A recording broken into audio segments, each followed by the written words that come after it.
It's time to talk some Big 12. Welcome in. I'm Pete Mundo. We are Heartland College Sports, where we cover the Big 12 Conference, and we are glad, as always, you are here as a part of the show. Make sure you are subscribed right now. Hit that like button on the show. We so appreciate you doing that, as always.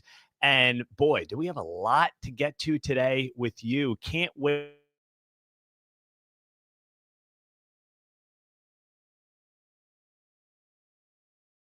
Specifically, what is happening when it comes to the preview magazines that are starting to drop all over the place.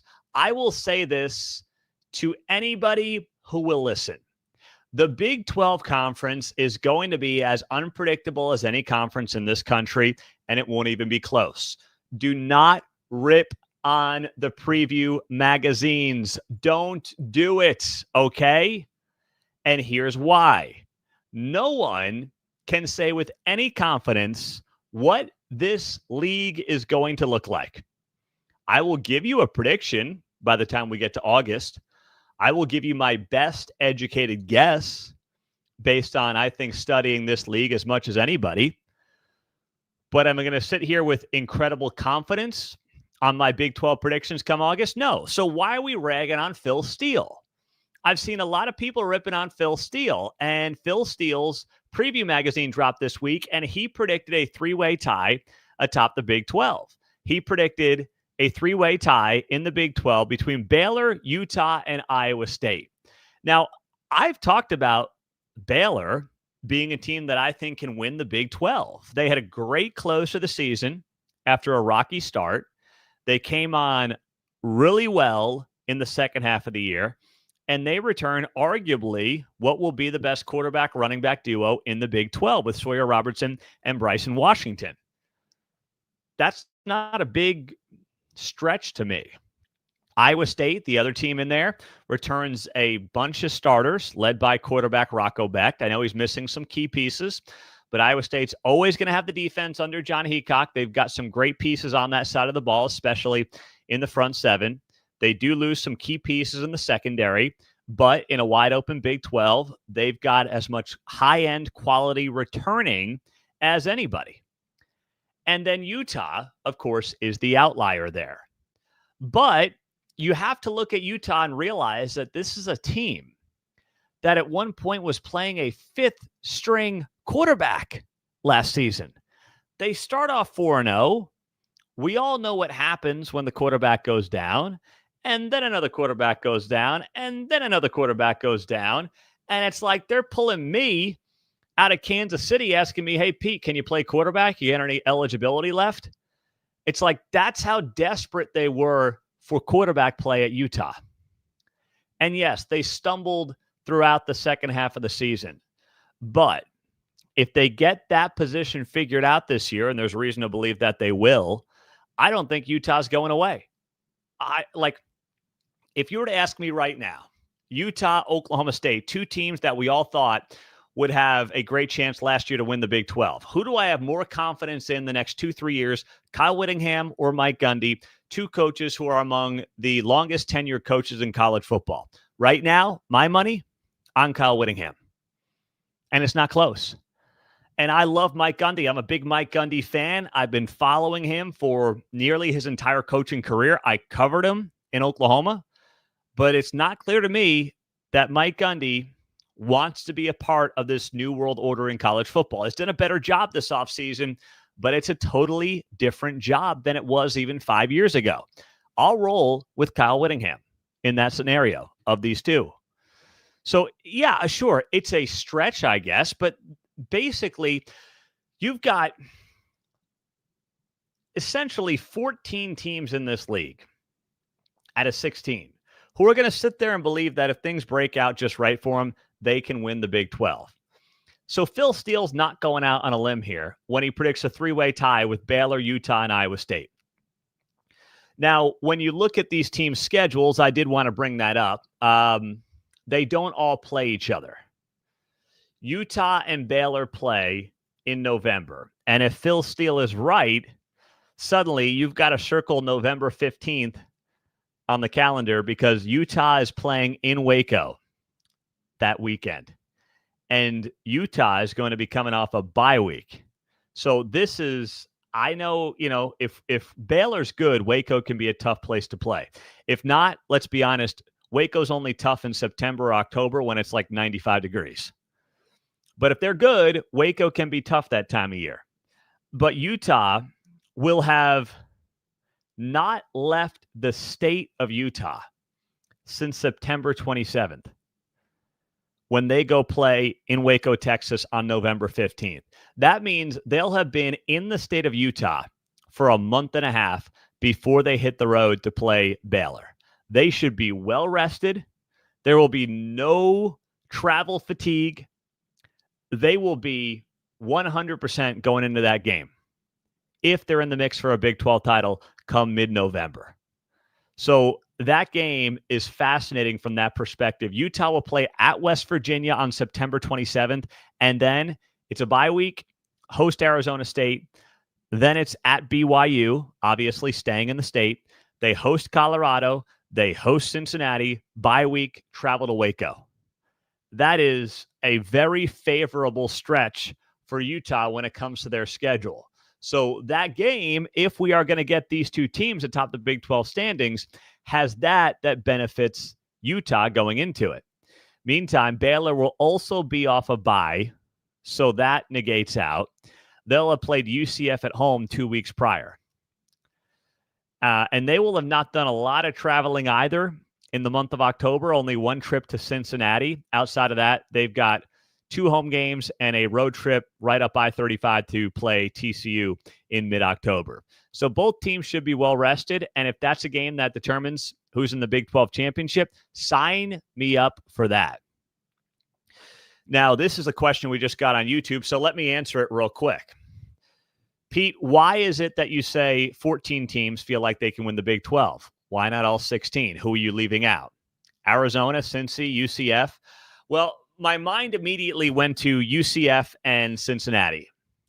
And I'm guessing Cincinnati fans are not going to be happy with me because they're going to say, what about Arizona? Arizona still has a quarterback in Noah Fafita, who this time last year we all thought could be an all Big 12 first team kind of a player. If they get that offensive coordinator figured out with Seth Dagey and they start righting the ship under Brent Brennan, I'm not going to hold anything past Arizona having a major bounce back season. Cincinnati, I just can't figure it out. I don't know what Scott Satterfield has going. I know you got a veteran quarterback. You got a stud on the D-line in Corleone, the Godfather. But I've got to see a lot more to feel like Cincinnati can compete. They beat up early on a bad schedule, and then they collapsed late, which is what we all thought was going to happen. Now, as for Phil Steele, here's some of what people were saying when Phil Steele's Big 12 predictions came out, which had Baylor, Utah, and Iowa State at the top. And then he had a 3-way tie with Arizona State, Kansas State, and Texas Tech in 4th place. So 3-way tie, 3-way tie. I saw a lot of people saying, hey, Phil Steele was awful at predicting the Big 12 last year. He had Arizona State finishing 15th. They were at the top of the league. He had Utah finishing 1st. They were in 13th. He had Oklahoma State in 2nd place. They were in 16th. I can't get on Phil Steele for that. The Big 12 was upside down last year for the most part. Arizona State, BYU, and Colorado, for most people, were picked near the bottom of the Big 12. Maybe you had one of those teams in the top half. Nobody had 3 of the 4 teams competing at the top of the Big 12 last year, being Arizona State, BYU, and Colorado. So I'm not going to rag on Phil Steele here. That says more about the Big 12 than it does Phil Steele. His 2024 Big 12 predictions were way off. I don't think we're going to see that kind of a miss by most people that will predict this conference this year. I don't think that's going to happen. But saying like, hey, Phil Steele was off by an average of 6.6 spots per team last year in the Big 12 conference, he would have been better off just guessing. I saw a lot of tweets about that and posts on social media. I think that's unfair to Phil Steele, who's got a pretty damn good track record. Yes, I'm a fan of his magazine. Yes, he will be on the show at some point this summer. We'll get him on. But I'm not going to hold that one against him. If you want to, I suppose that's your prerogative, but it's not based in anything because nobody thought the Big 12 was going to shape out or shape up the way it did last year. No one had that. Thank you, guys. Please do join us here, like the video on Heartland College Sports, and make sure you are subscribed to our podcast. We always appreciate our radio affiliates as well for joining us across the Heartland. If you're on the podcast, drop that 5-star rating and review. Send me a screenshot because we are sending merch to our best podcast reviews that we get on Apple. And let us know where you're watching from as well. Thank you, guys, and we are glad that you are here. We got Silverton, Ohio in the house. Small town. Go Cincy, says Steve. All right, Steve, good deal. Welcome in, buddy. Appreciate you all being here as I look at some of the towns that you're all watching from today. So what else did Phil Steele have in his preview magazine in the Big 12? Well, you saw the three-way tie for fourth place, Arizona State, Kansas State, and Texas Tech. Then he had TCU at 7th, followed by BYU also at 7th. Cincinnati in the 9-hole with Kansas, followed by Houston, UCF, Colorado, Oklahoma State, Arizona, and West Virginia. West Virginia will be a trendy pick to finish in last place. But if things click just right for the Mountaineers and Rich Rod, who is continuing to add pieces in the portal like as we speak, man, this team is going to be a tough out in Morgantown. And no one's talking about him, and no one's thinking about the Mountaineers. But if they hit it, if Rich Rod gets his kind of guys, hard-nosed, tough SOBs who are overlooked, under-recruited, and play his style of football, and they win in the trenches by toughness, not necessarily by recruiting talent, but by toughness, this team is going to surprise a lot of people this year. And they will not be near the basement of the Big 12. And I admit I'm getting convinced by some people who are on our Heartland College Sports forums, which I would love for you to join here at heartlandcollegesports.com. They're free. Go to the website, sign up. It's a lot of fun talking shop and talking Big 12. The best part to me, too, is, and I'm going to post this on the forums later today, just what you guys read in the offseason. I want to get best offseason books to read if you're just like a college football junkie. That's what I'm going to post about on the forums when I'm done here with the show. I'd love for you to chime in over there at heartlandcollegesports.com. Click on that forums tab. So you look at this West Virginia team, and we're going to learn a lot about them early when they play Pittsburgh. And then they take on Kansas, and then it's Utah. I mean, they are just right out of the gates. Boom, boom, boom. They don't have a break until mid-October. It's Robert Morris, Ohio, Pittsburgh, Kansas, Utah, BYU. Like, there is a world where West Virginia is just shocking the college football world come mid-October. And everyone's like, Rich Rod, he's back in the saddle. This is one of the stories of the year in college football. Look at this team. They're gritty. They're old school. They're tough. They're running the ball like crazy. I mean, this is what old school, hard-hitting college football is all about. That world does exist. I'm not going to say it's likely, but it does exist. And that's why, as much as you're probably going to see a lot of people put the Mountaineers at the bottom of the Big 12 standings, be careful what you wish for. Okay? I expect myself come August to put UCF down at the bottom because I just think there's a ton of work to do there for Scott Frost as he rebuilds that program. And I think the toughness alone is going to allow West Virginia to surprise some people in year one under Rich Rodriguez. Arizona at the bottom is going to be trendy as well. Same thing for Oklahoma State. And I'll tell you what, if Oklahoma State does have as bad a season as some people are predicting right now, it won't be fair necessarily, but people are going to want to run Mike Gundy out of Stillwater because of how bad last year was. And last year wasn't just ugly, it was beyond ugly because of how they lost some of these games and the blowouts. The Colorado game on Black Friday, it was atrocious. It's not like they lost a bunch of close games, right? Utah lost a lot of close games. Oklahoma State was getting smoked every week. No one looked like they cared on that team. And that is burnt into the minds of a lot of Oklahoma State fans, and it should be. And if they get out of the gate slow, and this is looking like another year where Mike Gundy just doesn't have it, there are a lot of loud voices that are going to come out in Stillwater and say, does Mike Gundy know how to coach in this transfer portal era?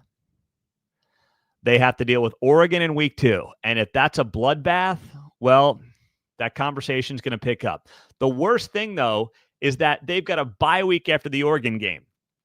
So they're going to have 2 weeks if they get smoked in Oregon to talk about that game. Now, on the other hand, if they shock the world, even if it's competitive on the road, it'll be 2 weeks of much more positive conversation for Mike Gundy. But that Oregon game, depending on how it plays out, will go a long way into determining how the conversation around Mike Gundy looks in the first half of the season.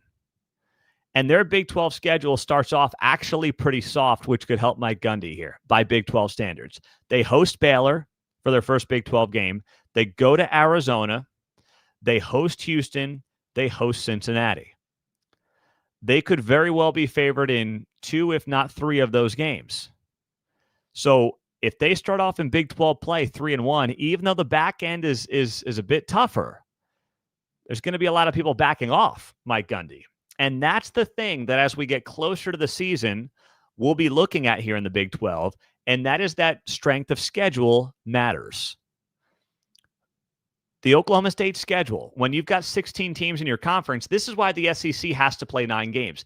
The SEC has to play 9 games because now with conferences going 16 deep, it's not enough to say we play in the SEC. If you get an easy draw in the SEC, you can't argue that schedule is tougher than a Big 12 or an ACC or even a Big 10 schedule. You can't make the argument anymore because these schedules are so dependent on who you get in your own conference. If you get an easier draw in the SEC and you get a harder draw in the Big 12, that Big 12 schedule can be more difficult. Now, of course, it won't be in the ESPN FPI because of how they calculate this nonsense and they stack it in favor of the SEC. But you can just eyeball some of this stuff and say, I know the SEC is screaming about, oh, we don't want to play non-conference games because it's the big bad SEC. If you get an easy SEC schedule, well, guess what? Your schedule may be easier than a 9-game Big 12 schedule. There is no doubt about it. So that argument has got to fall by the wayside. And the more often that we can point that out, and we will here at Heartland College Sports, well, the rest of college football media better follow along because those are the facts. All right? And as Bracket Cat notes, from your lips to Greg Sankey's ears. Yeah, I don't have Greg Sankey's ear. I know this is going to shock some of you, but I do not have Greg Sankey's ear. If I had Greg Sankey's ear, after I twisted it, I would give him an earful about some of the things that we have been obviously talking about for weeks on this show at Heartland College Sports. Now, also for Phil Steele, when I look at what came out of his preseason Big 12 forecast for 2025, the love was not there like I thought it might be for Kansas State, Arizona State, and Texas Tech. If you told me that somebody was going to have a 3-way tie in the Big 12 like Phil Steele does, and none of the teams would include Arizona State, Kansas State, or Texas Tech, I would have said, wow, that's surprising to me. What happened? How does that work? Well, he's just got a much better feel for Baylor, Utah, and Iowa State. And I don't mind them picking those 3, but you're not going to see many people, if they put their top 3 teams in the Big 12, all leaving out Arizona State, Kansas State, and Texas Tech. You're just not going to see that, right? But what's interesting here is Phil Steele has Avery Johnson as his second team all Big 12 quarterback. If Avery Johnson is the second best quarterback in the Big 12 this year, then Kansas State is going to be playing for a Big 12 championship. Avery Johnson started last year as his first year as a starter, and he was fine for a first-year starter. He wasn't great. I think some of the expectations might have been a bit high for a guy in his first year. He had the standard first-year starter highs and lows. But if he develops into being a second-team all Big 12 quarterback, then K-State, I believe, is going to be playing for a Big 12 championship, because that's what his play at that level will mean for this Kansas State football program. So that's where I saw Phil Steele's all Big 12 teams, and I said, well, if he's right about how good Avery Johnson's going to be, I don't see how they cannot be in a Big 12 championship come the end of the year. But what's tricky here for Kansas State is they've got this game in Ireland against Iowa State early with Avery Johnson, second-year starter, first game of year 2, halfway around the world, early or mid-August. I mean, that is a tough spot for Avery Johnson to be in. And I know it's going to be great when I sit down on August 23rd at 11 a.m. Central and we're watching Big 12 football. But when it's done, I'm going to hate it. Like, you know what I mean? I'll be happy sitting down to watch it. But the minute it's over, I'll be like, that game should have been in November. This sucks. That's what I'll say. So having that game early is tough. And then if you're Kansas State, you've got this weird game against Arizona on September 12th. That's not a Big 12 game that counts against the standings. They've got 9 Big 12 games, but the Arizona game doesn't count against the conference standings because that home and home was scheduled years ago, and they just left it as a non-con. Then they start Big 12 play again in late September with UCF on the road at Baylor, home to TCU, Sunflower Showdown against Kansas, home to Texas Tech. Like that right there, outside of UCF, that is a brutal stretch. They'll have played at that point 6 out of 8 games against Big 12 teams, and 4 of those 6 are going to be against teams who should be competing in the Big 12. The 2 that won't be, my projection would be UCF and Arizona. So that's what makes this a very difficult spot for Kansas State. They end up with one of the tougher schedules in the Big 12, and that has to be noted as well when you look at what Kansas State can potentially do this fall that, you know, other teams want to do, want to achieve, want to get to that level, but the schedule is going to play a big role. Pete, do you expect Sam Leavitt to be the same level of player, the Arizona State quarterback? I do, and part of the reason I do is because he's got the right offensive line. He's got what some believe to be a top 15 pick in the NFL draft at wide receiver in Tyson. And you talk to Arizona State folks, and we have a lot of them on the forums, and they believe big time in the running backs that Kenny Dillingham has. I know we're all like, oh, Cam Scattaboo's gone. What are they going to do? They got weapons back there.